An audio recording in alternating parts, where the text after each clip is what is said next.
ইতালির রোমে Madani international school and কলেজের বার্ষিক বনভোজন ও ক্রীড়া অনুষ্ঠান অনুষ্ঠিত। ইতালি থেকে শাহিন খলিল কাউসারের পাঠানো প্রতিবেদনে থাকছে বিস্তারিত। ইতালির রাজধানী রোমে মাদানি ইন্টারন্যাশনাল স্কুল অ্যান্ড কলেজের আয়োজনে অনুষ্ঠিত হলো বার্ষিক বনভোজন ও ক্রীড়া প্রতিযোগিতা।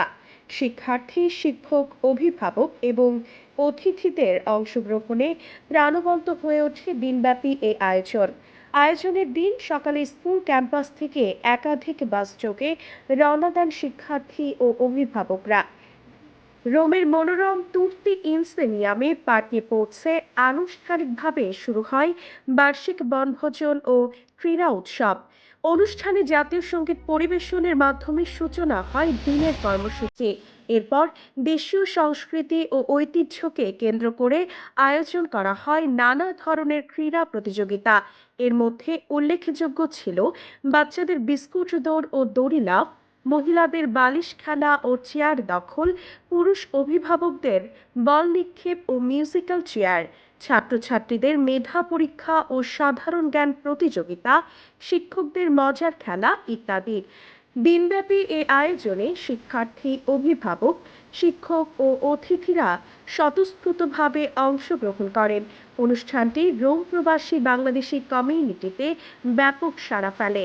উক্ত অনুষ্ঠানে উপস্থিত ছিলেন মাদানী ইন্টারন্যাশনাল স্কুল অ্যান্ড কলেজের পরিচালক ডাক্তার আনোয়ার ফরাজি ইমন, নির্বাহী পরিচালক সঞ্জয় কুমার সাহা, মহাপরিচালক শেখ শাকিল হোসেন, অধ্যক্ষ আনোয়ারা আক্তার, বাংলাদেশ কমিউনিটি প্রতিনিধি মিসেস তাহমিনা সুলতানা এবং স্কুলের শিক্ষকবৃন্দ। এছাড়াও প্রবাসী বাংলাদেশি গণ্যমান্য ব্যক্তিবর্গ, সাংবাদিক, অভিভাবক এবং রোমের বিভিন্ন কমিউনিটি নেতৃবৃন্দ অনুষ্ঠানে উপস্থিত ছিলেন। ক্রীড়া ও মেধা প্রতিযোগিতায় বিজয়ীদের মধ্যে প্রথম, দ্বিতীয় ও তৃতীয় স্থান অধিকারীদের হাতে পুরস্কার তুলে দেন অতিথিবৃন্দ। শিক্ষার্থীদের উৎসাহিত করতে প্রতিটি ইভেন্টেই ছিল চমকপ্রদ উপহার ও সার্টিফিকেট। এই ধরনের আয়োজনে প্রবাসে বেড়ে ওঠা শিশু কিশোরদের মাঝে দেশীয় সংস্কৃতি, খেলাধুলা ও মিলন মেলা নিয়ে আসে ভিন্ন মাত্রা। অনুষ্ঠানটি সবার মাঝে এক আনন্দঘন পরিবেশ সৃষ্টি করে এবং আগতরা আগামীতে আরো বড় পরিসরে এমন আয়োজনের প্রত্যাশা ব্যক্ত করেন।